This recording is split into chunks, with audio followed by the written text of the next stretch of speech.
그 동아일보 칼럼 제목이 대통령이 하면 할수록 나라가 나빠져서야 네. 이게 제목이더라고요. 그러니까 그렇게 심한 말을 그렇게 솔직하게 썼단 말이에요. 네. 살기 위한 방책으로 네. 새로운 판을 짜려고 한다. 대통령이 탈당을 하고 8월쯤에 김경수 전 지사를 복권을 시킨다. 딱 등장할 때보다 등장하기 전이 몸값이 제일 그렇죠. 높잖아요. 네. 이 시기를 즐겨야죠. 근데 이제 양주 막 받았어요. 그냥 이런 것들도 보관을 해야 돼요? 만약에 마셨으면 마시고 나서 보리차 부어놔야지. 디올백을 받은 거는 영상에 확인이 됐잖아요. 네. 아니 그거 지금이라도 돌려줘라 네. 라는 주장들이 있었잖아요. 대통령 기록물이라 로 지정이 됐다. 이거를 임의로 반환하면 국고 횡령이 되는 거다. 네. 그런 논리였잖아요. 네. 윤산의 논리가. 디올백하고 또 같은 분이 양주하고 책도 줬다는 거잖아요. 네. 네. 그러면 같은 논리에 의하면 양주하고 책도 대통령 기록물이 돼야 되잖아요. 근데 그 대통령 기록물인 책을 그냥 버렸어. 네. 국고 횡령이 아니에요? 그럼 지금 검찰은 국고횡령 조사하고 있는 거예요 지금? 네, 그러면 이번 시간에는 정치용장 우리 김용남 개혁신당 정책위의장 그리고 장윤선 정치기자 두 분과 함께 현안에 대한 이야기 좀 나눠보도록 하겠습니다. 어서 오십시오, 장 기자님. 네. 네, 반갑습니다. 머리 자르셨네요. 머리 잘랐습니다. 아침부터 욕 들었다고. 비난을 엄청 왜요? 받고 있습니다. 너무 예쁜데. 가발 머리가? 아닙니다. 네? 네. 머리 잘- 예뻐요? 예, 괜찮으신데요? 이게 약간 근데 좀 올드하다는 얘기가 많아요. 아. 옛날 느낌이다. 아 그래요? 젊은 스타일이 아닌가 봐요. 아. 네. 젊은 나이는 아니시잖아요 지금. 오, 나이 공격합니까? 나이 문제가 아니라 스타일 자체가 좀. 아니 그러니까 뭐 그렇게 어떻게 하든 네. 마냥 젊어 보일 나이는 아직 아닌 것 같은데. 젊거든요. 그래요? 젊어서 출세하셨네. 무슨 말입니까? 네, 3프로 TV도 있고. 네. 곧 출세하실 우리 김용남 정책위장님 어서 오시고요. 네, 안녕하세요. 네, 반갑습니다. 그리고 우리 최윤경 기자님 나오셨고요. 네, 안녕하십니까. 네. 이상민 크리에이터 이번 시간도 잘 부탁드립니다. 안녕하십니까. 5월은 역시 노무현 대통령 생각납니다. 갑자기요? 이상입니다. 오늘 그 여당 지도부도 네. 찾아오지 않았습니까? 그래서 뭐 하신 말씀 많으신 것 같아요. 실제로 여당 지도부가 문재인 전 대통령을 만나러 갔죠? 네, 그렇습니다. 네. 네. 어떤 뭐 네. 이유 같은 거가 좀 있습니까? 이유요? 네. 만나러 가는 게 당연한 거 아닙니까? 오늘 오후 2시에 네. 김해 봉하마을에서 노무현 전 대통령 서거 15주기 추도식이 진행이 됩니다. 네. 민주당, 조국혁신당 총선 당선자 그리고 여긴 전원이 다 간다고 하고요. 그리고 정부에서는 한덕수 국무총리, 홍철호 대통령실 정무수석 그리고 국민의힘에서는 황우여 비대위원장이 참석할 것으로 알려졌습니다. 네. 정치권이 이 자리에 다 모이게 되는 겁니다. 그래서 이제 추도의 이야기를 이제 서로 나누게 될 것 같고 네. 여기서 이제 정치권 현안 얘기는 안 하겠죠? 뭐 예를 들면 특검이 뭐 어떻다 좀 잘 좀 해봅시다 뭐 이런 얘기는 안 하죠? 좀 그런 얘기하기에는 부적절한 자리 아닌가요? 그렇겠죠. 추도식인데 정치 네. 현안에 대해서 얘기를 하다 보면 또 의견이 다를 수가 있고 그건 조금 예의가 아닌 것 같습니다. 네네네. 그리고 이제 뭐 과거 뭐 노 전 대통령과의 어떤 뭐 인연 이런 거 얘기를 이제 주로 하겠군요. 뭐 아무래도 네. 지금 야권 인사들은 그런 얘기를 많이 하겠죠. 자 그러면 이제 여기에 문 전 대통령을 만나러 간 거에 대해서 이제 문 전 대통령이 최근에 계속 뭐 이렇게 새로운 어떤 그 민주당의 다른 친문 세력의 어떤 구심점 뭐 이런 얘기들이 이제 뉴스의 키워드로 자주 좀 등장하더라고요. 네. 그래서 이게 진짜 현실성이 좀 있는 건지 아니면 그냥 뉴스에서 혹은 뭐 언론에서 좀 만들기 좋아하는 이슈라 이렇게 좀 가는 건지 그거 그래 좀 궁금합니다. 보이는데요. 후자 쪽이 강합니까? 예. 아. 아니 그 지금 어찌됐든 현직 당 대표인 이재명 대표가 있고 그리고 지난 선거에서 뭐 사실상 이재명 대표 체제가 완성됐다라고 표현들을 하지 않았습니까? 네네. 그런 측면에서 보면 민평련 민주당의 이제 올해 김근태의 그 개라고 할 수 네. 있죠. 그다음에 그 586 음. 그리고 또 이제 그 전직 문재인 정부 청와대 또 친노 이렇게 할 수 있는 분들 이렇게 있는데 네. 사실상 민주당의 당대표 이재명 대표이기 때문에 뭐 사실은 이쪽이 비주류가 됐다 이렇게 볼 수 있을 것 같고요. 오늘은 꺾이는 해지 않습니까? 15주기이기 때문에 네. 더욱더 뭐 많은 정치인들 또 여권에서도 참여를 하고 황우여 비대위원장 같은 경우에는 아마 그 국회의원 할 때 노무현 대통령하고 같이 상임위도 하고 그러셨을 네, 거예요. 네. 그래서 그런 인연도 있고 그래서 추경호 원내대표랑 같이 가는 걸로 알고 있는데요. 네. 현장에서는 뭐 과거 인연들 뭐 이런 얘기를 할 걸로 보이고 그리고 문재인 전 대통령 중심으로 다시 줄을 세우는 방식의 정치는 제가 보기에는 그거는 조금 가능성이 낮다. 예, 뭐 친문 진영에서 새로운 사람이 등장할 수는 있겠죠. 그 지금 네. 주목받는 그렇죠. 게 이제 네. 김경수 전 네, 지사인데 그렇습니다. 김경수 지사가 이제 지난 19일에 이 추도식 참석을 위해서 귀국을 했었는데요. 그 당시에는 이제 좀 더 배우고 노력해야 하는 게 지금 제 처지가 아니겠느냐라고 하면서 이제 정치 복귀에 대해서는 약간은 선을 긋는. 시간을 좀 가져야 된다는 취지로 이야기를 했는데 네. 어제 문 전 대통령을 이제 이 부부가 예방을 했는데 그 현장에서 가능한 다시 빨리 출국하려고 한다라고 하면서도 너무 오래 나가 있으면 안 될 것 같기도 하다. 연말에는 이제 완전히 귀국하려고 하는 계획이 있다. 이렇게 이야기를 했습니다. 네. 네. 아직 정치 복귀를 하기에는 법률적인 장애가 있죠. 네. 이제 그렇죠. 복권은 안 돼 있는 상태이기 네. 때문에 복권이 돼야 피선거권 회복이 출마할 되면서 수 있죠. 네. 출마 자격이 주어지기 때문에 그런 장애가 좀 있는데 네. 제가 보기엔 뭐 적절한 시점에 복권이 이루어지지 않을까. 아. 뭐 적절한 그냥 시점이라고 하면 그러니까 적절한 시점이라 하면 언제쯤이에요? 제가 보기엔 뭐 다음 대선 전에는 이루어지겠죠. 아. 대선 전. 그 복권의 주체가 이쯤에는 해야겠다라고 생각하는 건가요? 그러니까 원래 칼자루 쥔 사람 좋은 게 그렇죠, 뭐예요? 그렇죠. 그렇잖아요. 네. 하고 싶을 때 할 수 있는 그렇죠. 거. 자기 네. 마음대로 시기를 골라서 네. 하든 말든 자기 결정이라는 거잖아요. 그렇죠. 네. 그래서 좋은 카드로 활용할 수 있겠다라고 하면 네. 하겠죠. 아 윤석열 대통령이 김경수 전 지사를 좋은 카드로 어떻게 활용할 수 있을까요? 제가 뭐 윤석열 대통령의 마음속에 들어가 네. 있는 건 아니지만 네. 예를 들어서 야권에 있어서 너무 한쪽으로 힘이 쏠린다라든지 아니면 이걸 조금 뭐 경쟁 체제를 만드는 게 좋겠다라고 하면 얼마든지 결정 가능하겠죠. 아, 근데 사실 정치권 안에 어떤 시나리오가 네. 돌고 있냐면요. 네. 좀 돌았죠. 네. 돌았을 때 어떤 얘기였냐면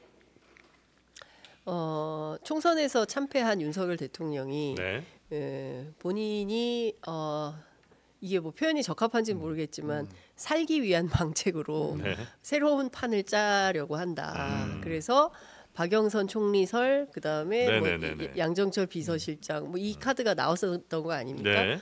요때 나왔던 얘기 중에 하나가 대통령이 탈당을 하고 그다음에 그 8월쯤에 김경수 전 지사를 복권을 시킨다. 그래서 소위 얘기하는 친문 중심으로 새로운 정치 세력을 규합한다. 뭐 이런 얘기가 돌았어요. 규합을 해서 그걸 뭐 차기 주자로 김경수를 세운다. 뭐 이제 이런 민주당의 차기 주자. 아니죠.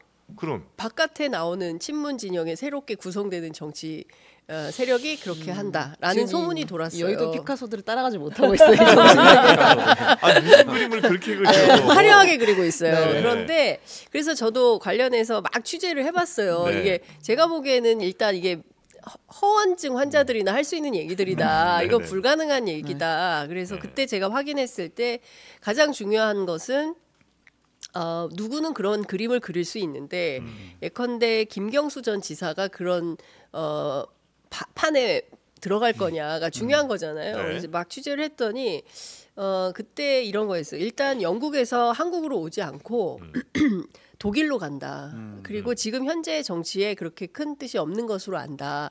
저는 그렇게 들었거든요. 네. 그래서 그런 줄 알았는데 바뀐 거잖아요. 네, 입장이 네. 연말 안에 들어온다. 물론 들어온다. 이제 그 잠시 일시 귀국했다가 독일 에버트 재단 초청으로 6개월짜리 프로그램을 다시 하고 이제 연말에 귀국하는 그런 건데 사실 그때 그 이상했어요. 그 사면 복권을 보통은 세트로 시켜주는데 네네네네. 김경수 지사의 경우에는 사면만 시키고 복권은 안 시켰거든요. 그래서 이런 사면 필요 없다며 김경수 전 지사가 굉장히 반발하고 안 받겠다. 막 이렇게 하지 마라. 나를 맞아요. 사면시키지 마라. 막 이런 요구를 했었어요. 네네네. 그런데 강행을 했어요. 네. 그러면서 복권 카드를 앞서 이제 김용남 의원이 말씀하신 대로 쥐고 있으면서 필요할 때 정치적 필요에 따라서 언제든지 쓸 수 있는 카드로 킵해두고 있는 거 아니냐. 이제 이런 분석이 가능한 건데 네. 중요한 포인트는 역시 김경수의 선택이다라는 건데 김경수 전 지사는 다각도로 취재를 해봐도 네. 그런 판에 낄 생각은 1도 없다. 내가 그런 정치적 활용이 왜 되냐 뭐 이런 판단을 하고 있다는 것이고요. 그거는 여전히 그냥 용산을 중심으로 해서 있는 꿈꾸는 자들의 몫으로 아니, 넘어가는 그리고 이게 걸로. 붓이 어디로 갈지를 몰라요. 이제 그 그림이 의미 네. 있고 사람들한테 충격도 주고 효과가 있을 것 같은데 네. 예를 들어 그 그림이 너무나 다 알려진 그림이면 네. 뭐 별 큰 의미가 없지 않나요? 근데 예상은 했더라도 예상과 조금 달리 진행될 수는 있겠죠. 뭐 여러 가지 가능성이 있는 네네네. 거니까 네. 그거는 그러니까 꼭 뭐 예상대로 스텝을 밟지 않더라도 네네네. 변형을 줘갖고 그렇죠. 뭐 좀 또 할 수 있을 거고 저는 그 박영선 총리, 양정철 비서실장 충분히 그런 발상이 가능한 분이거든요. 네. 그래서 저는 그게 그냥 어디 허튼 소리가 아니라고 생각을 했어요. 그때 얘기 나올 때. 근데 현실적으로 이제 반발이 워낙 셌던 거 때문에 네. 포기한 것 같은데 그래서 얼마든지 가능성은 무궁무진하다. 무궁무진하다. 왜냐면 지금 그 장 기자님 말씀하신 그 시나리오는 매우 이제 완성된 어떤 대화 드라마 같은 거잖아요. 근데 실제로는 이를테면 복권만 대선 직전에 할 수 있는 가능성은 아직도 남아 있는 그렇죠. 거예요. 예. 그렇게 되면 이제 어떤 그 이제 협의가 오갈지는 알 수 없는 거고, 그리고 김경수 지사가 이 판에 낄 생각이 없어도 만약 복권이 됐는데 다음 주자를 막 원해, 국민이 원해, 그럼 또 나갈 수 있는 거거든요. 그건 이제 가능성과 변수가 아직은 매우 많이 열려 있기 때문에 네. 다채로운 그림들을 그리는 것이다. 그리고 제가 방송 들어오기 전에 장 기자님하고 잠깐 얘기를 했는데 그 물론 저는 당 밖에서 이제 바라보는 입장입니다만 더불어민주당 내에 지금 분위기가 좀 심상치 않아요. 심상치 않아요? 흘러가는 분위기가 네. 저는 최근에 이해가 안 되는 게 아니 추미애는 되고 우원식은 안 돼. 또 법사위원장도 정청래가 해야 되고 네. 박주민이 해서는 안 돼. 아. 이런 식으로 계속 분화하는 거를 보면서 네. 아니 그러니까 저는 개혁신당에 몸을 담고 있으니까 뭐 그거를 지켜보는 순수한 관망자의 입장입니다만 더불어민주당의 이익을 놓고 보면 저거는 좀 위험한 분위기인데 그런 생각이 들거든요. 그렇게 계속 가지치기를 해나가면서 분화하는 과정을 겪다 보면 네. 또 어떤 환경이 조성될지 모르거든요. 그거는. 총선 전에 확실히 이재명 대표의 원팀으로 쫙 구성이 된 것 같이 보였는데 막상 이제 총선 지나고 조금씩 뭔가 균열의 모습이 좀 보인다는 말씀이신 거죠? 너무 많이 이겼어요. 너무 많이 이겨서 너무 많이 오히려. 이기다 보니까 사실은 그 많은 사람들이 다 원팀으로 가기에는 덩치가 너무 큰 거 아닌가라는 생각이 들어요. 네네. 근데 저는 이제 두 가지로 보는데요. 첫 번째는 이제 이걸 균열이라고 볼 거냐. 근데 저는 균열은 아닌 것 같아요. 근데 네. 다만 이런 거 있는 거죠. 그러니까 그 민주당 지지자들은 국민의힘 당원이나 지지자들하고 성격이 조금 달라요. 그러니까 과거에 뭐 학생 운동을 했다거나 아니면 뭐 다양한 시민사회 활동을 했다거나 뭐 이런 분들이 상당히 많이 포함이 돼 있어서 일정 정도의 본인들의 의사가 반영되거나 표출될 수 있는 그런 정치 문화를 원하는 분들이 굉장히 그러니까 굉장히 적극적으로 참여하는 거죠. 이 분위기는 2002년 노무현 그 돌풍 때부터 생겼던 것이죠. 그때 대선 경선할 때부터 네. 막 노란 풍선 든 사람들, 뭐 저금통, 돼지 저금통 들고 몰려온 사람들, 뭐 이런 거 보지 않았습니까? 네. 근데 그때 참여했던 분들이 지금까지 민주당의 어떤 주요 그 당원 구조를 이루고 있는 한 틀이다. 근데 이분들의 핵심은 뭐냐면 깨어있는 시민들의 조직된 힘, 뭐 이런 거잖아요. 노무현 대통령의 캐치플레이즈이기도 하고요.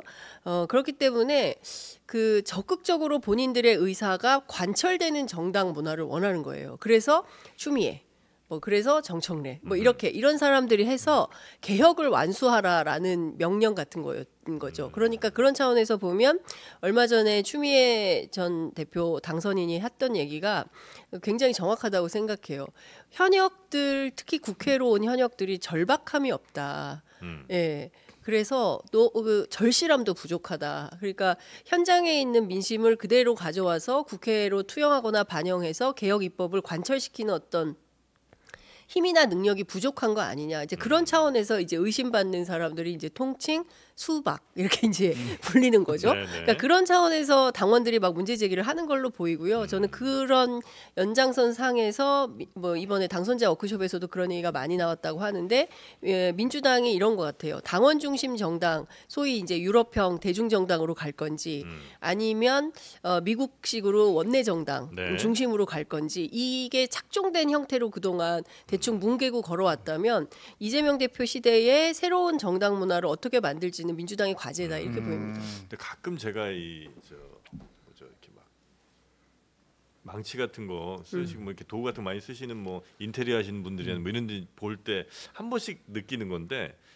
그분들이 뭐 무슨 자기만의 어떤 망치 혹은 뭐 이렇게 드라이버 뭐를 굉장히 소중히 막 여기는 경우들이 있어요. 자신의 도구를. 툴을. 네. 예. 그러니까 개혁과업이라는 아주 중요한 목표를 위해서 이 정치인들을 막 도구로 활용을 하시다가 어느 순간부터인가는 그 도구가 나의 신앙처럼 돼버리는 경우들이 좀 있잖아요. 그래서 막 이렇게 신주단지 모시듯이 내 망치를 막 이렇게 모시는 모습 보면 혹시 이런 게 그 아까 말씀하신 민주당의 이른바 그 개혁적인 시민분들의 네. 맨 처음에 목적과 조금 혹시 달라지고 있는 건 아닌가 하는 생각이 가끔 들기도 합니다. 는 건 괜히 불필요한 얘기였던 것 같아요. 그래요. 이 아니 근데 시점에서 무슨 얘기를 뭐하러 이 얘기를 제가 꺼냈는지. 아니 뭐 어쨌든 갈라치기 하지 마시고요. 저는 당원들 중심으로 가는 게 네, 당원들께 맞습니다. 정말 네, 쉐쉐하는 길이다 생각합니다. 네, 그렇습니다. 아이고 네. 좀 아니 근데 어려운 저는 어렵게 굉장히 말씀하셔가지고 더 어려워졌어요 지금. 굉장히 집중해서 듣고 네, 있었는데. 네, 네. 아, 제가 근데 그날 그 우원식 당선자가 네. 이제 추미애 당선자를 이겼을 때 그날 제가 그 순간 이후였구나. 그 이후에 개혁의 어떤 아버지와 점심을 먹었거든요. 개혁의 할아버지 정도 되는 분과 이제 식사를 하는데 근데 정말 이렇게 한 숟갈 뜨신 다음에 왜요? 받아들일 수가 없는 거예요. 이 상황을. 지금 현재 네, 그 추미애가 안 됐단 말이야. 그 식사 내내 할아버지 되게 누군지 우울해 너무 개혁의 궁금하다. 할아버지께서 그래서 제가 이 일이 그 정도입니까 이렇게 물어봤어요 이게. 근데 이제 그 방금 말씀하셨던 국회의장은 추미애가 해야 되고 법사위원장은 정청래가 해야 되고 막 이런 그 시나리오들이 있잖아요. 이거는 철저하게 이 반윤 전선에서 또 우리가 제대로 하지 못하면 이거를 이기지 못하면 그 지난 정부 때 적폐청산을 하다 만 것과 같은 그런 결과가 나온다. 이 문제식이 엄청 강해요. 그 어떤 것도 네. 들리지 않고 이거 완수해야 된다 지금 이 생각을 하시더라고요. 근데 저는 이런 거예요. 그러니까 이 구도가 생각해 보면 4파전이었거든요. 네, 네. 그러니까 국회의장 네. 그렇죠. 네. 의장이 그러니까 네. 추미애, 정성호, 조정식, 우원식 우원식. 이러다가 정성호 의원이 사퇴하고 네. 조정식 의원이 단일화하면서 느닷없이 1대1 예, 1대1 구도 이제 그 양강 구도가 된 거예요.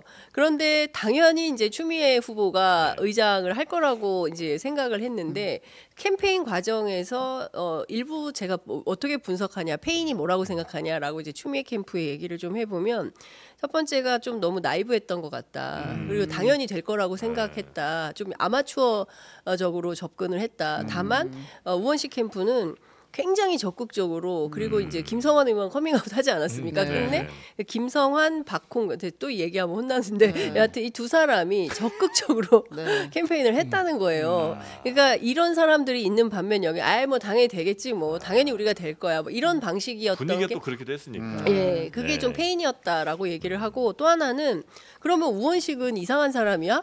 우원식은 뭐 수박이야? 반개혁적이야? 그렇지 않거든요. 네, 그러니까 네. 저는 이 관전 포인트는 추미애냐 우원식이냐 이게 아니라 민주당이 생각하는 그 깨어있는 시민들의 판단에는 본인들의 의사, 당원의 의사가 관철되지 않은 여의도 국회에 대한 비토다. 저는 이렇게 봐야 될 것 같습니다. 제가 이제 가끔씩 정말 재밌는 댓글, 센스 있는 댓글 한 번씩 네. 소개해드리잖아요. 네. 아, 요것도 좀 재밌네요. 네. 경민도님, 네. 정영진 머리 깎을 때 너무 자른 것 같다. 뇌까지 깎아버려. 나 이런 센스 촌철살인. 대단합니다 정말. 네 고맙습니다. 박수 한번 쳐드리고 싶네요. 정말 머리들이 너무 좋아. 진짜. 브레인 네. 커트. 네. 네. 자 그렇게 해서 네. 지금 민주당은 김경수 지사가 문재인 대통령을 만났지만 네. 그렇다고 뭐 새로이 무슨 막 세력을 형성 이거는 좀 너무 먼 얘기인 것 같고 두고 봐야 된다. 그림 네. 그리는 것도 조금은 아직 좀 이른 것 같다. 이 정도로 이 뉴스는 좀 정리하고요. 근데 뭐라도 하겠죠. 이제 연말에 네. 와서 뭐 가만히 있지는 않겠죠. 그럼요. 아니 근데 네. 막상 딱 등장할 때보다 등장하기 전이 몸값이 제일 그렇죠. 높잖아요. 네. 이 시기를 즐겨야죠. 그래요? 그럼요. 무대에 오르기 직전이 몸값이 제일 높아요. 네. 근데 그 무대에 오르고 오르지 않는 게 나의 의지가 아니라 누군가가 해줘야 되는 거라면 그것도 역시 지금이 몸값이 비쌀 때가 맞나요? 아니 무대에 오르는 거야 본인 의지가 없으면 불가능하죠. 그건 누가 등 떠민다고 아무리 등을 세게 밀어도 예. 본인 의지가 있지 않으면 안 되는 거고 이른바 권력 의지가 있어야 가능한 일인 것이고 무대에 오르는 것은 다만 본인 의지 플러스 알파가 있어야 되는데 그 알파는 상황이 조성이 되는 거죠. 그리고 네네. 새도 있어야 되는 것이고. 근데 김경수 전 지사 같은 경우야 새야 있다고 봐야 되죠. 친문이라는 기존의 새가 있잖아요. 예. 지금. 아니 저는 그 사진 굉장히 인상적이었는데 평산마을에 문재인 전 대통령이 이제 앞서거니 뒤서거니 이제 김경수 전 지사 네네. 걸어오는데 이 환호하는 시민들이 다 김경수 전 지사 보고 있더라고요. 그래요? 문재인 전 대통령이 약간 이렇게 이거 뭐지? 세상 인심이 그런 거죠. 이미 그러니까요. 차기에 진해잖아요. 문재인 전 대통령은. 그래서 예. 이게 그거를 잘 극복해야지. 네. 그걸 너무 두려워들 하시면 네. 그래서 옛날에 장기 집권 하려고 했던 거잖아요. 그럼. 지는 애 되기 네. 싫어갖고. 네. 그래서 책 제목도 변방에서 중심으로 이렇게 졌습니다. 근데요 예. 회고록 출판 시기가 매우 적절하지 않았어요. 제가 보기엔.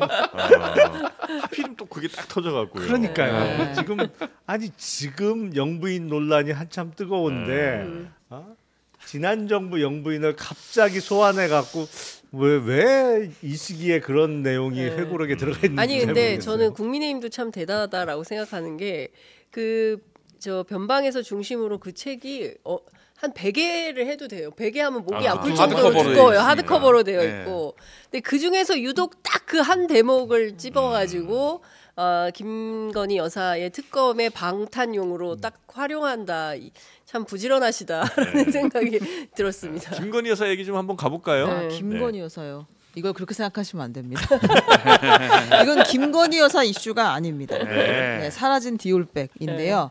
그 YTN이 지금 민영화된 상태잖아요. 네. 그 이후로 김건희 여사 명품백 수수 영상 사용이 이제 보도에 금지되는 일들이 계속 되고 있다고 합니다. 영상 사용을 못해요? 네, 그러니까 이제 어떤 영상이냐, 최재형 목사가 김건희 여사에게 이제 디올백을 주는 장면을 직접 촬영을 했고, 몰카. 네, 그거를 이제 모두 쓸 수 있도록 대부분의 언론들이 그걸 받아서 그대로 쓰고 있잖아요. 예. 근데 이제 그 YTN에서 이제 그 일을 하지 못하게 한다. 그 영상을 웬만하면 사용하지 말라고 한다. 그리고 최재형 목사가 검찰 출석할 때. 이번에 검찰 조사를 받으려고 네네. 출석할 때 했던 이야기 있잖아요. 아무것도 안 받았으면 아무 일도 일어나지 않는다. 네. 이제 요거를 보도에 쓰려고 했더니 네. 이제 보도국에서 이거 쓰지 말라고 했다. 보도국장이 이건 일방적인 주장이기 때문에 쓰지 말아라. 한다고 하면 반론을 받아서 같이 써라. 근데 그 말은 이제 그 김건희 여사의 반론을 받으라는 얘기인데 그 쓰지 말라는 얘기죠. 반론을 해줘야 말이죠. 예, 받을 수가 없기 때문에. 두 번째 이제 그 명품백 수수 영상 최 목사가 그 찍은 요것도 사용하지 말아라. 왜냐하면 이것은 공익을 위한 위장 취재라고 본인 주장하지만 불법을 유도한 함정 취재다. 그러니까 이 함정 영상을 쓸 수는 없다. 이제 이런 그 이야기를 했다고 하고요. 그다음에 이제 총선 직후에 김건희 여사의 검찰 소환 조사 전망을 담은 이렇게 될 것이다라는 네네. 단신을 썼는데 그것도 단신이 나가지 못했다라는 게 이제 YTN 노조의 주장이에요 지금. 그래요? 네네. 그럼 그 영상이면 뭐 관련된 이야기들 이런 것들도 웬만하면 잘 못 쓰는 걸로 네. YTN이 지금 가고 근데 있군요. 이 보통 심각한 문제가 아닙니다. 네. 그러니까 우리가 몇 달 전까지만 하더라도 24시간 보도 전문 채널이고 사실상 공영방송 역할을 하는 네네네네. 보도 전문 채널이 유진이라는 회사로 넘어갔어요. 네. 그리고 그 과정에서 사실은 민주당은 이 방통위원장인 김홍일 위원장을 탄핵하겠다. 22대 국회 개원하면. 네. 왜냐하면 방통위라는 기구는 합의제 행정기관이거든요. 그런데 이것을 독임제 행정기구처럼 활용을 하고 있어요. 대통령 추천된 위원장, 부위원장 둘이서 네. 전부 방망이 두드려가지고 사실상 YTN 민영화를 시켜버린 거거든요. 그런 네. 다음에 나오는 내용들은 정권에 충성하는 뭐 그런 내용들 아니겠습니까? 과거에 우리 대한민국 언론에서 이런 문재인 정부 때 같으면 이게 난리가 났을 일이죠. 그렇지 않습니까? 그런데 이걸 보통 평범한 일처럼 이렇게 넘어갈 수 있다는 것 자체가 충격인 것이고요. 두 번째는 그럼 이게 앞으로 아주 크게 이슈되지도 않는 것 같은데. 그러니까요. YTN. 크게 이슈가 안 되는 게 문제죠. 문제인 그러니까, 거죠. 예. 사실은 예. 큰 이슈가 되어야 그렇습니다. 하는데 네. 뭐 지금 말씀하셨습니다만 레미콘 하던 회사가 인수했잖아요. 그렇죠. YTN을. 네. 네. 근데 제가 알기로는 그 YTN이 전국에 부동산 자산이 어마어마하게 많거든요. 그러니까 엄청 헐값에 인수한 거예요, 사실은. 물론 그 상장 회사입니다만 주가는 형편없이 낮아요. 왜냐하면 뭐 주식 갖고 있어봤자 배당을 주기래요. 네. 뭘 성장을 해서도 아니고. 뭐 할 게 없으니까 값어치가 없으니까 그거는 주가는 낮지만 회사가 갖고 있는 자산은 어마어마하다는 거죠. 그러니까 그거를 레미콘 하던 회사가 인수했는데 경제적 이익은 제가 보기엔 조단이에요. 사실은 인수 가격은 얼마 안 됐지만 워낙 지금 뭐 당장 서울 시내에서 다 보이는 남산 위에 그렇습니다. 그게 네. YTN 거잖아요. 거잖아요. 네, 네. 남산 타워가 네. 그것뿐만 아니라 네. 많거든요. 어쨌든 그래도 주인을 찾아서 좀 더 효율적으로 그리고 뭐 경영을 잘 해보라는 취지에서 민영화를 했으면 원칙대로 해야 되는데 이거는 어디 지금은 없어졌습니다만 국영 방송에서도 그렇죠. 해서는 안 될 네. 일들을 예. 막 이게 정말 사실이라면 YTN 예. 노조 주장이 사실이라면 네. 그 큰일 날 상황이 지금 벌어지고 네. 있는 거죠. 근데 최근에 이거 말고도 경향신문 사진 기자가 출근길에 이상한 전화를 받았다는 거 아닙니까? 네, 네. 일면에 대통령 사진 트리밍했다고 네. 어떻게 그렇게 쓸 수 있냐? 아니 그건 축소를 했었어야 되는데. 그거 얼굴이 사진 잘 기자 일은 아니잖아요. 그거는. 그러니까요. 편집 기자한테 항의했어야 되는데. 근데 중요한 거는 그 편집권이거든요. 언론사의 편집권입니다. 사진을 어떻게 쓰든 뭐 줄이든 키우든 크게 쓰든 뭐 그거는 다 알아서 그 방송도 마찬가지예요. 네. 편성권은 방송국에게 있는 겁니다. 그런데 이것을 아무렇지도 않게 이거 하지 마라, 저거 하지 마라. 물론 이거는 YTN 회사 안에서 벌어진 일이긴 합니다만 그럼에도 불구하고 의심되는 상황이 있는 거죠. 왜 이런 그동안 있지 않았던 일종의 보도 규제 같은 것들이 있는 거냐. 흡사 과거에 박정희 정권, 전두환 정권에 있었던 그런 언론 탄압을 생각하게 되는 거 아니겠습니까? 네, 네, 네. 그런데 이 문제를 그냥 넘어갈 수는 없는 거고 아마도 22대 국회 개원하면 뭐 과방위원장 누가 될지는 모르겠지만 야당 과방위가 김홍일 위원장이 하고 있는 이 불법적인 그 민영화 조치에 대해서 상당히 센 조치가 이루어지지 않을까 생각합니다. 네네. 저희도 사실 뭐 이런저런 뭐 프로그램에 어떤 게스트분 들어오시고 합니다만 그 누구의 외압도 다 저희는 버틸 수 있거든요. 그래요? 심지어 뭐 사장이 뭐라고 그래도 저희는 안 듣습니다.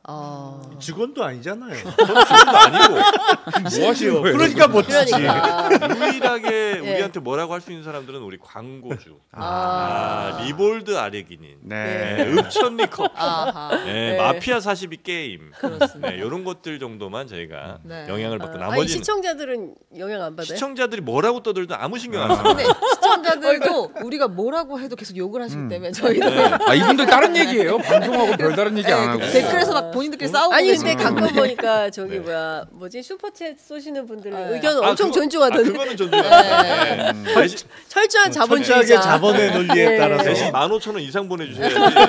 그냥 뭐 2,000원, 3,000원짜리들은 그냥 무십니다. 오늘 분위기가 왜 이러죠? 방송이.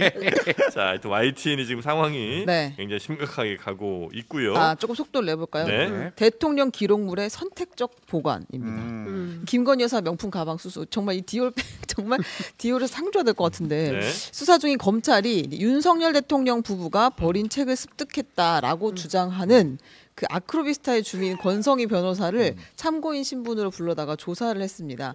근데 이제 이분이 하는 말이 너무너무 신기한 저는 무드를 갖고 있어서 한번 같이 들어봤으면 좋겠다. 독서광이라고 하죠 이분이. 네, 이분 독서광이라 책이 있으니까 난 주워왔다라고 하는데 한번 들어보겠습니다. 네. 뉴스 검색을 해서 나가는데 아니 웬 어떤 목사님이 디올백을 주셨대요. 책도 주셨다는 말이 나오는 거예요. 최정책 해가지고 이제 제가 거기 보관해놓은데 가서 보니까 아이 세상에 4권이 있는 거예요.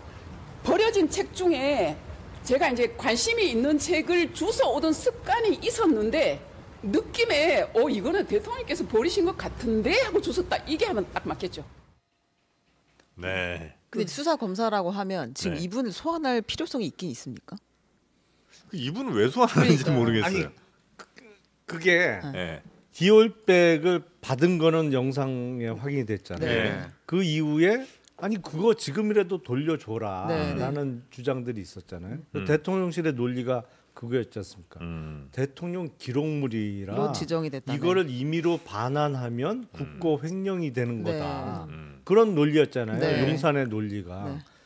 근데 디올백하고 또 같은 분이 양주하고 책도 줬다는 거잖아요. 네. 네. 그렇죠. 그러면 같은 논리에 의하면 양주하고 책도 대통령 기록물이 돼야 되잖아요. 그런 논리라면. 네. 근데 그 대통령 기록물인 책을 그냥 버렸어. 네. 그 국고 횡령 아니에요? 그럼 지금 검찰은 국고횡령 조사하고 있는 거예요 지금? 근데 그런 의도는 없어 보여요. 수사 검사가. 그런데 논리적으로 하면 그렇죠. 아니 그러니까 논리적으로. 디올백을 대통령 기록물이다라는 주장 자체가 네. 무리였던 거죠. 애초부터. 네. 그게 비공식적으로 사인으로부터 받은 네. 일종의 선물 내지는 뭐 거기 청탁의 대가가 있다면 뇌물인데 네. 그걸 대통령 기록물이라 반환하면 처벌되는 거다. 그래서 못 주는 거다라는 억지를 부렸던 대통령실의 논리가 네. 그러면 니네 대통령 기록물인 책도 대통령 기록관 보관 창고에 넣었어야지. 네. 왜 그건 함부로 버렸냐. 같은 논리면 그렇잖아요. 논리적으로. 아니 근데 버린 거 정도면 확인하면 되는데 굳이 소환을 해서 이걸 그러니까. 그분을 모시. 아니 그런데 네. 실물을 봐야 네. 그게 확인이 돼야 정말로 최재형 목사가 줬던 책인지 네. 그래요? 최재형 목사의 이 필적으로 이렇게 서명이 되어 있는 책인지는 네. 확인을 해야죠. 아직까지는 저 권 변호사님 주장이잖아요. 그렇죠. 내가 아크로비스타 거기에서 주었다라는 네. 건 주장이니까 증거 근데 확보가 그것도 돼야죠. 이렇게 했던데요. 그 친필로 최재형 목사가 그 책 앞면에 뭐 최재형 드림 목사 뭐 드림 이렇게, 이렇게 예. 써 있는 네, 거를 네, 다 네, 그 네. 권성희 변호사 공개를 했더라고요. 아니 그러니까 그 그건 책에. 이제 화면상 예. 공개가 된 거고 수사 검찰은 검사가 직접 봐야 된다. 확인을 해야 한다. 봐야 되고 필요하다면 네. 뭐 필적 감정도 해야 될 거고 뭐 네. 그런 절차가 좀 있어야죠. 근데 뒤에 있던 그 신라면세점 가방 든 사람들 네. 뭐 그런 사람들은 안 불러도 되나요? 아니 그러니까 그 그다음에 물건 다 대통령 양주 기록관에 이런 들어가 게, 있겠죠. 기록관에 저는 있기 때문에 그렇게 네. 생각해요. 저는 그 양주를 기록관에 두면은 이거는 이거 어떻게 어떻게 되는 되는 건가 거예요? 이 생각을 저는 양주. 네.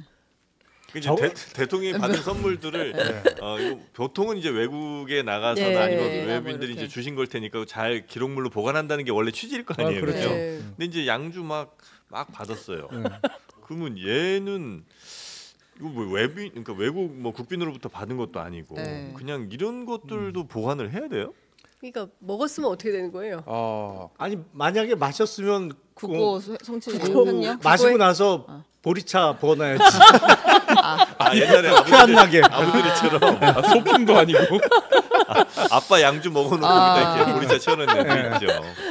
왜 자꾸 토크가 이렇게 자꾸 옆으로 격조 세는데. 있게 안 아니 가죠? 그러니까 그게 얼마나 네. 억지스러운 주장이었는지 대통령 기록물이라 주장하는 보관하고 게. 있지만 네. 돌려줄 수 없다는 게 완전히 억지였다는 게 드러나는 거죠. 네네네. 근데 요건 솔직히, 하나 예, 확- 창피한 수준이죠. 확인해 볼 만한 것 같아요. 그 백은종 서울의 소리 대표도 이제 소환 조사가 됐잖아요. 이분은 고발인 신분. 백운정 서울의 소리 이분이 이제 저 보도한 그 서울의 소리 매체의 네. 대표인 거죠. 대표고. 네. 네. 그리고 이제 최재형 목사도 그 전에 피고인 신분으로 조사가 됐는데 네. 이제 이분들이 지금까지 얘기했던 거는 검찰에서는 청탁금지법 위반 위주로 아마 보려고 했던 것 같은데 그 김영란법 위반인데 그럼 배우자 처벌 조항이 없다. 이게 지금까지 우리가 알고 있는 상황이잖아요. 근데 이제 이분들이 직접 청탁이 있었다. 이걸 주면서 네. 내가 이제 인사 청탁을 했다. 이런 취지로 지금 얘기를 하고 있는 것 같아요. 최재형 목사가 네.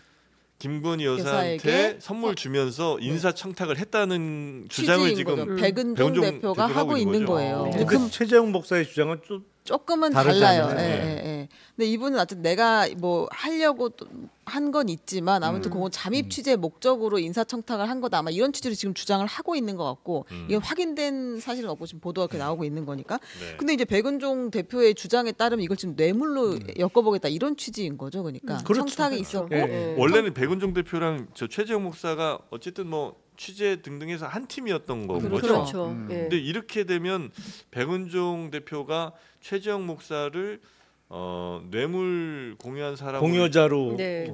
갈 수 있는 주장하는 거잖아요. 그렇죠. 약간 좀 그림이 이상하던데 네. 이거는. 그런데 최재형 목사는 나를 고발하라 뭐 이런 판단이기도 해요. 그러니까 네. 필요하면 내가 그 들어갈 수도 있다. 뭐 그런 생각도 하시는 것 같아요. 그런데 이제 이분은 네. 이제 미국 국적자시잖아요. 그래서 뭐 재판 관련해서 어떻게 될지는 모르겠지만 이제 본인이 밝히고 싶은 것은 비단 명품백 하나가 아니다라는 겁니다. 그러니까 그 앞에도 뭐 화장품 샤넬 화장품도 줬다는 거고 그다음에 고급 양주도 줬고 그다음에 고급 무슨 전기 스탠드도 주고 네네네. 그다음에 뭐 책도 주고 네네. 그리고 그 명품백도 주고 뭐 이렇게 일련에 본인이 제공한 것도 있고 본인 말고 뒤에 있었던 다른 사람들도 있고 그리고 중요한 포인트는 죄송합니다. 영부인이 됐는데 네네. 덮어놓고 이런 거를 그냥 아무렇게나 받는 받는 게, 상황 네. 이게 맞는 거냐? 그러니까 이런 것들 지금 목이 안 좋으시니까 잠깐 네. 쉬시고 그 최재형 목사가 어쨌든 선물만 준 거면 사실 이게 뭔가 엮기가 조금 어려울 수도 있는데 이 백은종 대표 판단에는 근데 최재형 목사가 선물과 함께 인사청탁을 했으면 이건 이제 확실한 뇌물처럼 그렇죠. 그죠 갈 수가 있으니까 그리고 예. 최재형 목사가 미국 시민권자라고 하더라도 형사처벌에는 전혀 문제는 없습니다. 외국 국적의 사람의 국내 범죄이기 때문에 네, 그거는 네, 뭐 네, 네. 시민권자라 해서 어떤 면책이 되거나 면죄부가 주어지는 거는 전혀 아닌데 네. 문제는 이제 청탁을 했다고 하는 당사자의 얘기가 네. 틀리잖아요. 네. 그리고 그냥 막연하게 인사청탁을 했다는 것보다 구체적으로 누구에 대해서 어떤 자리에 대한 인사청탁을 했는지 구체적 진술이 나와야 되는데 네. 네. 그거는 수사가 더 진행돼야 되는데 글쎄요 그거 검찰에서 가서 만약에 인사청탁의 대가를 줬다고 하면 그거 조서에 적을래나? 근데 안 적어요? 주장하고 있어요. 어떻게 하면 카톡 대화가 있다. 김건희 여사와 최재형 목사의 카톡 대화를 제출했다. 거기 인사청탁이 들어있는 이게 이제 백은종 대표의 주장이고 그렇지만 다 줄 수는 없다고 자기가 얘기했다. 검찰이 수사하는 거 보면서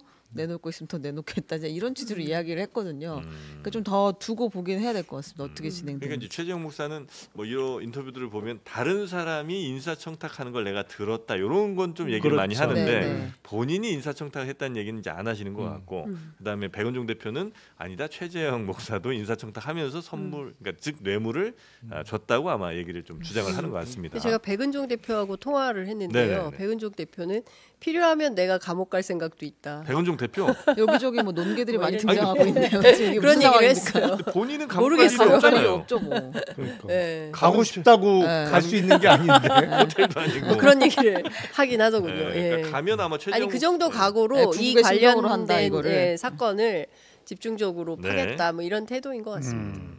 자, 하여튼 요 선물 문제는 요 정도 네. 살펴보고요. 다음에 또 한덕수 총리가 네. 오랜만에 또 등장하는군요. 제가 원래 그늘진 곳에 관심을 갖고 있으니까 떠나가지 못하는 우리 한덕수 총리 이 여태까지 지난 4월 10일 총선 이후에 그만두겠다라고 이제 사의 표명을 한 거잖아요. 대통령 사표를 제출했는데 아 그러네요 참. 네 근데 축하할 일이 생겼습니다. 오. 21일로 취임 2주년을 맞았습니다.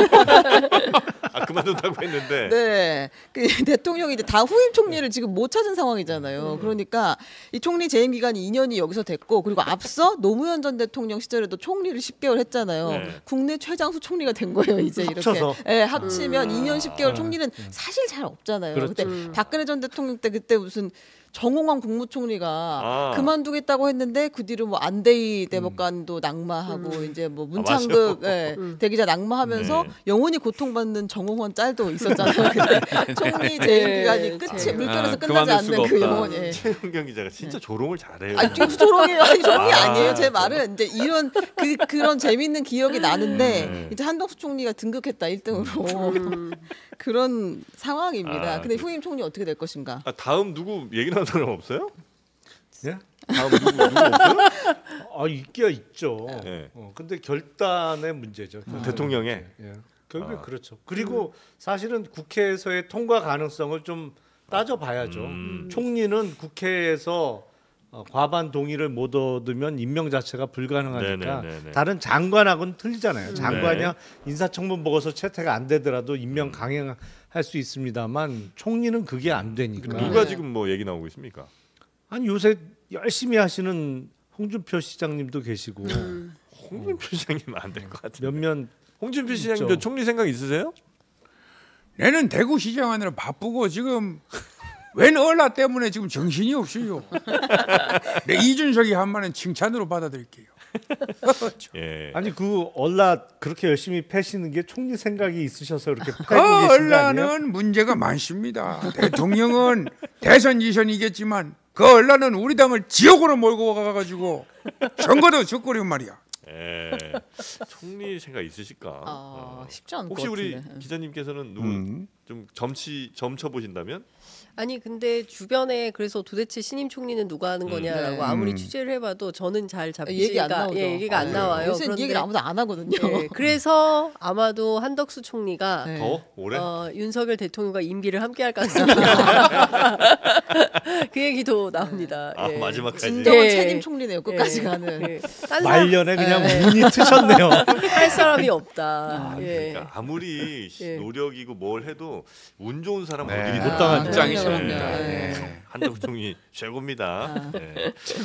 자 그리고 네. 다음은 또 뭐 있었죠? 네. 한 번 경찰은 영원한 경찰. 뭐 누구 얘기? 오늘 자꾸 잘 기사를 보시기 어려운 이슈를 자꾸 갖고 와서 죄송하게 생각합니다. 네. 그 22대 총선에 경찰 출신 당선자들이 생각보다 많았어요. 아 그랬나요? 네, 역대 당선자 숫자 중에는 가장 많았다고 하는데요. 10명입니다. 경찰 출신들이. 300명 중에 10명이요. 네, 네. 그 전에 이제 한 자릿수였는데 처음으로 두 자릿수가 됐다. 네. 근데 이제 경찰청이 어제 이 당선자들을 초청한 겁니다. 경찰청에서. 네, 경찰청에서 경찰 출신 의원님들 대환영 이렇게 해가지고 일렬로 도열했어요. 그래서 네. 20명이 쫙 서가지고 악수를 다 했고 그 네. 앞에 이제 선배님들 환영합니다 이제 이렇게 써놓은 거예요. 그렇게 해가지고 경찰에서 좀 주무했구나. 네, 네, 네. 당신 우리의 선배요. 그렇죠, 그렇죠. 잊지 마십시오 선배님들 네. 경찰 출신입니다. 이런 취지잖아요. 그러면서 이제 그 경찰의 설명은 뭐였냐면 국회에서 경찰 관련 법안이나 예산 등을 처리할 때 협조를 구하기 위해서 이제 사전에 좀 미팅을 하는 것이다 이렇게 얘기를 했어요. 네. 근데 정말 감동적인 행사였습니다. 왜냐면 가슴팍에 경찰청에서 준비한 빨간색 꽃을 모두 이렇게 다 달아드렸고요. 카네이션 같은 거예요. 네, 당선 우리 축하. 어버이십니다. 예, 예, 그리고 이제 뭐 모두가 일렬로 서서 도열해가지고 하고 네. 그다음에 끝나고 나서 점심 식사를 거기서 했는데 거기 이제 식당 다 막아놓고 분회식당에서 다 같이 밥도 먹고 이제 이런 일들이 있었다고 하는데 그 10명 중에 불참한 사람은 한 명 있었어요. 누구예요? 그 황운하 조국혁신당 비례대표. 당선자. 왜 안 가셨지? 경찰에 있을 때 있는 불미스러운 사건으로 지금 재판을 받고 있기 때문에 아마 가기 좀 민망하지 않았을까 이런 생각은 해보는데요. 그래요. 정확한 이유는 모르겠습니다. 그래서 한 번 경찰은 영원한 경찰이다. 마치 그 해병대처럼. 이 행사가 정말 감동적이에요. 누구 의원님 경찰 시절 근무를 막 스케치한 것들, 그때 사진들도 막 준비. 약간 예전 영상들. 어떤 준비 많이 했네요, 정말. 정말. 진짜 조롱 레벨은 그게 무슨 조롱 만렙이야. 그러니까 그런 행사를 했는데 그 정도로 경찰이 부적절하다는 지적도 내부에서 나왔는데 윤재영 원내대표 경찰 출신이잖아요. 전 원내대표 가서 이제 한 번 경찰은 영원한 경찰 이제 이런 얘기를 그 방명록에 쓰기도 했고 이철규 우리 찐윤 이철규 의원도 거기다가 경찰 이제, 출신이에요? 네, 그럼요. 정보관 출신이잖아요. 그래서 경찰의 발전을 응원한다 네네네. 이런 이야기들을 썼죠. 대단히 부적절한 대단히 행사였죠. 부적절한. 예, 그렇죠. 사실은 검찰 정권에 대해서 국민들이 비판하는 이유가 뭡니까? 우리가 남이가 컨셉으로 우리가 남이가. 예, 해온 것 때문에 지금 검찰끼리 모든 권력의 길목마다 누가 서 있습니까? 검찰 출신들이 있지 않습니까? 뭐 수사해봐서 잘한다라고 하면서 금융위까지 지금 찐윤 검사가 가 있는 거 아니겠습니까? 네네네. 그러니까 그런 측면에서 보면 경찰도 생각이 많아지는 거죠. 우리도 검찰처럼 예, 이런 생각이 없지 않고서야 경찰 출신들을 불러다가 그러면 사실 이런 거죠. 경찰은 행안이잖아요. 네. 그럼 행안위 위원들을 뭐 초청을 하던가 그리고 어디로 수사기관이기 때문에 어디로부터 어떤 무슨 뭐 협잡하거나 이런 의혹이 없어야 돼요. 수사기관은 공정해야 되지 않습니까? 네. 그런데 이렇게 특정 선배들 오시라고 해서 뭐 잘 봐달라는 부탁을 한 거 아니겠습니까? 그런 측면에서 보면 대단히 좀 부적절한 거 아니었나 아니 싶습니다. 검찰뿐만 아니라 경찰도 대단한 권력기관이잖아요. 그렇습니다. 사실은 그렇죠. 조직이라는 측면에서 보면 군대를 제외하고는 최대 조직이에요. 가장 많잖아요. 숫자도 많고 네네네. 그렇죠. 방방곡곡 사실은 모세혈관처럼 검찰보다 있죠. 실제 사회생활 할 때는 영향력이 훨씬 더 큰 집단이 경찰인데 그런 어마어마한 권력 기관이 또 경찰 출신 국회의원들 앞으로 22대에서 활동한 사람들 해서 우리가 남이가 하는 네. 행사를 하면 네. 그런 식으로 권력 기관들 간에 이제 자기 세를 과시하고 확대하기 시작하면 진짜 여기저기서 권력 투쟁만 벌어질 그렇죠. 수밖에 네. 없는 거죠. 근데 만약에 의원님 당선되셨는데 검사 출신들의 의원을 딱 검찰청에 다 모아 초청이 왔어요. 그리고 막 그 검사 시절 내가 했던 수사들도 막 이게 기록이 와 있고 구내식당 문 닫아놓고 맛있는 것도 주고 감동하죠. 우리 감동적이겠죠. 선배님, 영광스러운 선배님. 한마디는 하겠죠. 밥 다 먹고 잘 네. 먹고 나가면서 다시는 이런 거 하지 마. 아, 오늘까지만. 참석을 합니다. 참석하네. 그럼요. 어쩔 수가 없나 후배들이 보다. 부르면은 친정을 안 가는 것도 또 쉽지 않은 거예요. 기자분들도 한번 해요 그렇게. 근데 기자들은 회사가 너무 많아요. 네, 너무 많아가지고 우리끼리도 잘 못 만나게 네. 되는데 기자 네. 출신 기자들은- 의원님들 화이팅입니다. 이 되게 이상한 모양이 싸워. 그래요. 하긴 또 기자가 또 감시하는 역할인데. 네. 박성준 의원한테 우리 좀 개그맨 출신 없나요? 누구요? 국회의원. 출마를 하려고 했었다가 네. 좌절된 분도 있고. 그렇습니까? 네네네. 너무 먼 분은 있죠. 이제 정주일 의원. 돌아가셨잖아요. 네. 돌아가셨죠. 네, 이제 그 중간에 이제 없습니다. 네. 없어요. 네. 좀 어떻게 아쉽네. 한번 출마를? 제가요. 네. 약간 생각이 있어요. 근데 이상민 크리에이터는 오. 딱 네. 1일 1출마 선언이에요. 아니, 오. 아니 그럼 이 여기 쫙 있는 네. 캐릭터 중에 어느 캐릭터로 한번 출마하실 출마를. 국민의 의견을 더 청취해 보겠습니다. 이거 준비됐다니까. 하루에 1%씩 높아집니다. 네, 감사합니다. 그럼요. 네. 대선 출마하는 거 아니에요? 네. 그리고 뭐 국회의원들 재산도 공개됐습니까? 네. 국회의원 재산이요. 네. 당선인 평균 재산 얼마 정도 될 것 같으세요? 뭐 그래 많겠죠. 뭐 한 50억 되나? 그 정도 되는 것 같습니다. 네. 평균 재산 33억입니다. 평균 재산이 33억. 네. 부동산이 18억 9천만 원, 네. 그리고 이제 증권 재산이 8억 6천만 원 정도라고 증권이 꽤 하는데요. 많네요. 네, 주식 투자자가 이렇게 많다면 주식 시장에 조금 더 근데 이제 이런 거는 그런 건 생기가 있겠다. 돌겠네. 그 큰 주식 부자 한 명이 전체 평균 끌어올리는 아, 거. 네, 그럴 수는 그렇죠. 있겠네요. 네. 그래서 그 전에는 네. 정몽준 의원을 제외하고 맞아요. 나머지 맞아요. 의원들 평균을 냈잖아요. 네, 맞아요. 왜냐하면 여길 포함시키면 갑자기 몇 배가 되는 거예요. 우리 맞아, 그때 맞아. 한때 한 3조 정도 됐었으니까. 맞아요. 그러면 완전 나머지 벼락거지 되는. 그래서 그 시절에는 정몽준 의원을 제외한 아. 국회의원 평균 재산을 계산. 그래서 이제 안철수 의원 정도는 굉장히 서민적인 거네요. 뭐 한 1,400억 네, 그 정도면 정도밖에 안 뭐. 되니까. 네. 그 예전에 어디였죠? 크게 유명한 학교는 아니었는데 그 학교에 뭐 지리학과인가가 연봉이 졸업생 연봉이 제일 높은 거예요.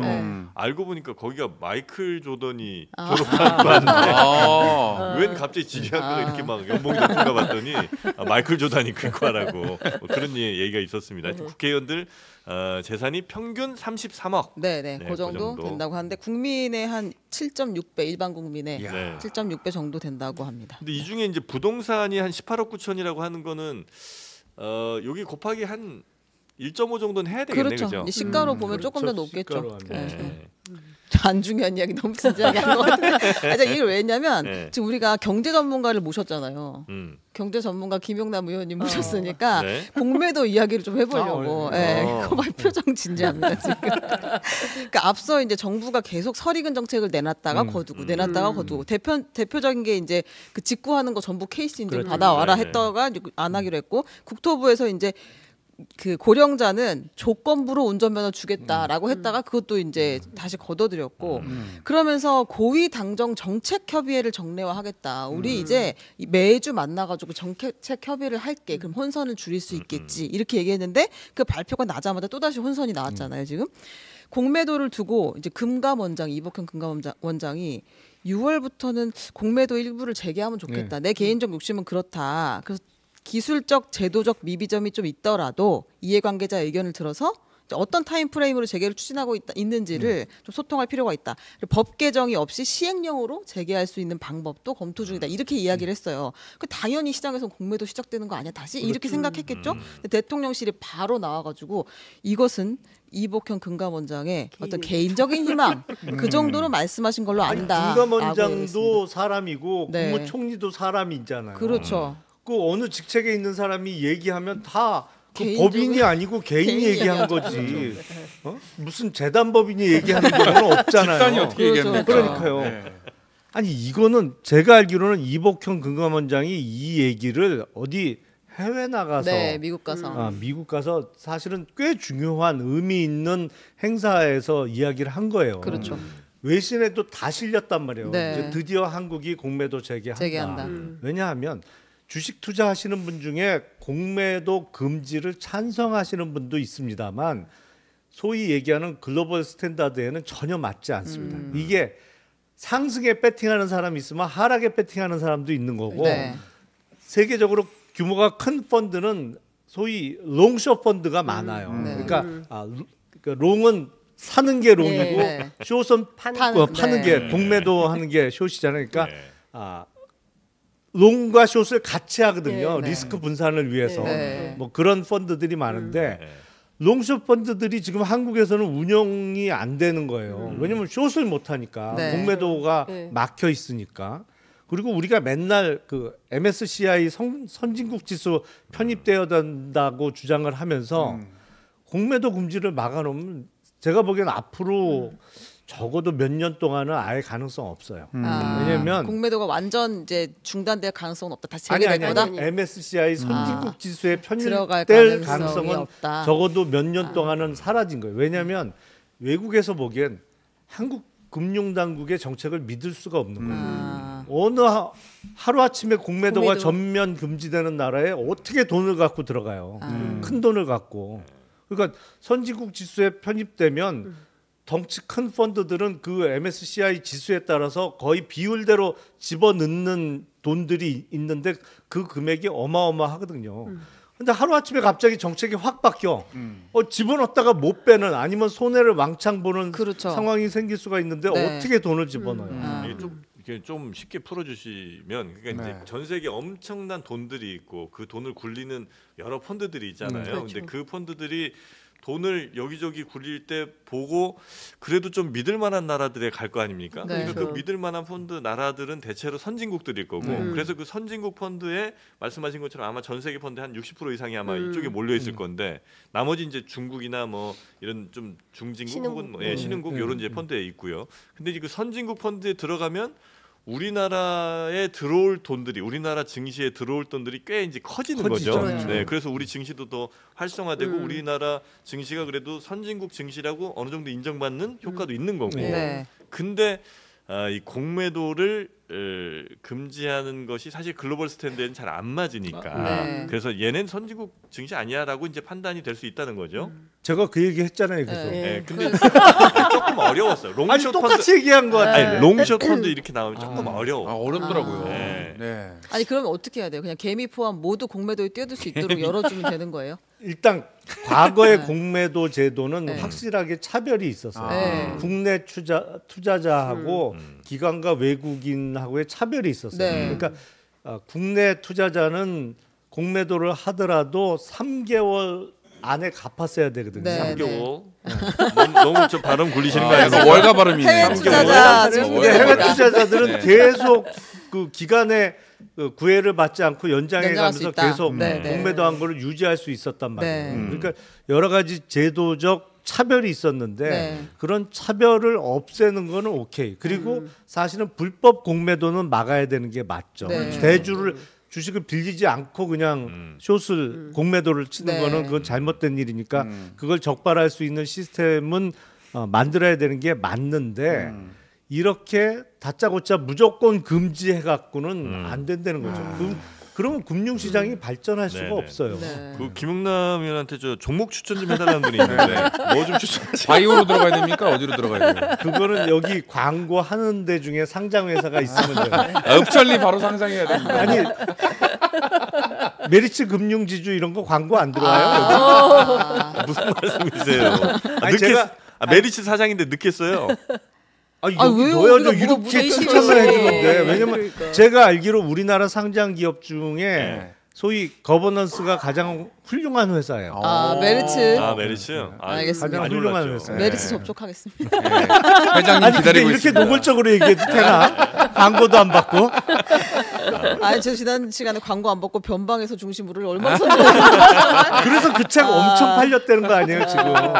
저희 덕분에 삼성전자 갤럭시 좋죠. 네, 갤럭시 좋습니다. 갑자기 갤럭시를 갑자기 네. 갤럭시 얘기를 왜? 아니 뭐 좋더라고요. 아. 개인적으로 뭐 후원 받으시는 거 아니에요? 아이 무슨 말씀이세요? 아, 이거 이상한 방송이네. 네. 태무 홍보 좀 하세요. 어서 아, 우리 맞아. 네, 우리 너무 많이 광고는 했어. 태무가 해야 됩니다. 지금. 아 맞아. 태무는 왜 광고 안 하니? 아유 내가 그동안 태무 옷을 몇 번 입고 나왔고. 아, 그거 태무예요? 네. 아 왜 이렇게 크게 웃으시는 이거 거예요? 너무 웃겨가지고. 어쩐지 뭐 이런 느낌인데요. 아니 되게 특이했어요. 아. 네. 감성이 약간 헤어컷만큼 인상적인 아니 그 가격이 더 옷이었어. 놀랍습니다. 가격이. 가격은 아 이거 뭐 위아래 한 번에 2만 원 정도 했는데 아니, 아래까지 있어요? 그 네. 스타일로? 요 스타일로 아래까지 있어? 차와 아래까지 못 입겠더라고요. 속옷까지 있다고 합니다. 네. 아니 아무래도 지금 요번에 머리 깎으신 그 미용실에 보면 이렇게 메뉴가 있잖아요. 뭐 디자이너 컷, 뭐 네, 일반. 컷, 뭐 그 중에 네. 브레인 컷을 선택하신 것 같아. 브레인컷. 아, 근데 진짜 네. 저도 맨 처음 딱 오늘 방송 시작하면 한 번도 그런 적이 없었거든요. 네. 시작하자마자 갑자기 제 화면 보고 빵 터져갖고 방송을 한 30초 못했습니다. 네, 그만큼 제 모습이 네. 제 꼬라지가 매우 형편없다는 거는 잘 알고 있습니다. 자 그렇게 공매도 관련해서 지금 네. 이복현 금감원장 이복현 맞죠? 네, 맞습니다. 이복현 금감원장 얘기를 했는데 네. 바로 제가 보기엔 이거는 그래도 전문성 있는 물론 이복현 금감원장이 네. 아주 전문가라고 보기는 어려워요. 음. 검사 출신이고 뭐 금융계 출신은 아닙니다만 네. 적어도 이 부분에 있어서는 그 담당하는 부처의 이야기를 들어줘야지. 아니 이거를 얘기했는데 바로 용산의 대통령실에서 바로 그거 아니야 뭐 네 개인 의견이야. 개인이 아닌 그렇죠. 공직자가 어디 있어요. 이런 식으로 깔아뭉개는 건 저는 좀 이게 국정의 난맥상 같아요. 그대로 보여주는 거죠. 그러니까 뭐 어젠가요? 그 동아일보 칼럼 제목이 대통령이 하면 할수록 나라가 나빠져서야 네. 이게 제목이더라고요. 그래서 그러니까 아무것도 지금- 하지 말라는 취지의 이야기를 거기다 그러니까요. 그렇게 심한 말을 그렇게 솔직하게 썼단 말이에요. 네, 그러니까 지금 다들 우려하는 게 뭐 지금 뭐 만옷의 그 취약 연령이나 그 다음에 주 69시간 69시간, 문제. 네. 그리고 얼마나 많은 일, 의사 정원, 왜 꼭 2,000명이어야만 하는 건가? 납득할 수 없는 일이잖아요. 그리고 이제 뭐 이런 문제, 그 다음에 KC 인증 사태 등등까지 정말 어느 것 하나 정책 혼선 없는 거를 찾아보기가 네네. 힘들다. 그러니까 그 정부가 지금 약간 본인들을 전통적으로 지지했던 그룹들이 하나하나 이제 떠나갔잖아요. 그러면서 그나마 지금 조금 남아 있다고 생각하는 게 약간 주식 투자자들이라고 생각하는 것 같아요. 그래서 주식 투자하시는 분들이 이제 금투세 관련 금투세 조금 이제 네. 예민한데 네. 그거 어떻게든 이제 안 한다는 거고 그나마 공매도 금지 어쨌든 이걸 좀 주식 투자 개인 투자자들이 좀 좋아하시니까 공매도 금지도 어떻게든 이제 요거라도 지켜서 주식하시는 분들의 지지 정도는 좀 지키고 싶은데 갑자기 이렇게 나오니까 화들짝 놀라갖고 뒤돌린 거 아닌가. 그럴 수 있죠. 네, 그러니까 그런 생각이 이른바 공매도 금지로 인해서 정치적으로는 이득을 봤다라고 판단할 수 있는데 네네네. 아니 국정을 한두 달 하고 말 것도 아니고 그리고 모르죠, 지금 이 정부 임기가 왜 몰라요? 무슨 말이? 아직 그 무슨 말이. 야당이도 그렇고. 아니 그러니까 이 정부 임기가 끝나도 대한민국은 계속 그렇죠. 돼야 되는 그렇죠. 거고 네. 우리나라의 금융시장도 계속 발전을 해 나가야 되는데 음. 그때 자신들의 정치적 이득을 위해서 이렇게 뭐 갑자기 돌발 정책을 발표해 버리고 그걸 또 계속 유지하는 억지를 부리면 네. 아니 그럼 그래서는 안 되는 거죠. 네. 해야 될 거는 네. 해야 되는 네. 거고 맞는 건 맞는 거고 아닌 건 아닌 거고 그죠? 네. 그렇게 좀 정부가 일관성 있게 정책을 추진했으면 하는 바람을 우리 김용남 위원장께서 전해주신 것 같습니다. 개혁신당 요즘 분위기 좋죠? 좋나요? 모르죠 저는. 아니, 새로 이제 전당대회 새로운 하셨고, 지도부도 네. 들어섰고 당대표. 네. 그래서 지금은 뭐 새로운 대표가 선출돼서 많은 관심들을 가져주시고 그러고 있는 상황이죠. 약간 좀 제3자적 입장에 아니 지금 화법이신 약간 것 같습니다. 당원 21번 정도예요 지금. 네. 그래서 방송에 오히려 더 이제 좀 아. 무게를 많이 두시고. 아니 저는 이제 정책위 의장도 네. 내려놨고 내려놨으니까. 아. 당원의 입장. 당원이에요 지금. 알겠습니다.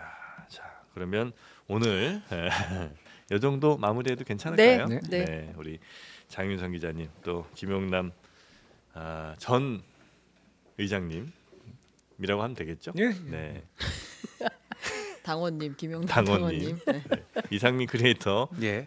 미래 권력이죠. 앞으로 출마하실 거고. 안녕하십니까, 송영길입니다. 아유 좋다. 저부터 일단 풀어주십시오. 소나무당은 비대위가 들어섰습니다. 아까 누가 저보고 상민이는 소나무당이 어울릴 것 같다. 정치 안 합니다. 그 조항 없어졌나요? 뭐요? 동시 선거에서 3% 이상 득표 못하면 정당 등록이 취소됐었잖아요. 그거 잘 모르겠네요. 그건 진짜. 없어진 걸로 알고 있습니다. 그 조항이 지금은 없어졌네요. 네네네. 소남당 아직 있습니다. 그러니까 네. 그전 대위. 같으면 그게 없어지죠. 그렇죠. 아. 예. 자 우리 최은경 기자님, 오늘 정말 조롱이 예. 아까 그렇게 표현하시면 안 돼요. 매기기 대왕. 아닙니다. 네. 최고인 것 같습니다. 아니. 저런 분이 흔치 않거든요. 네. 네. 자 그러면 오늘도 즐겁게 마무리하고.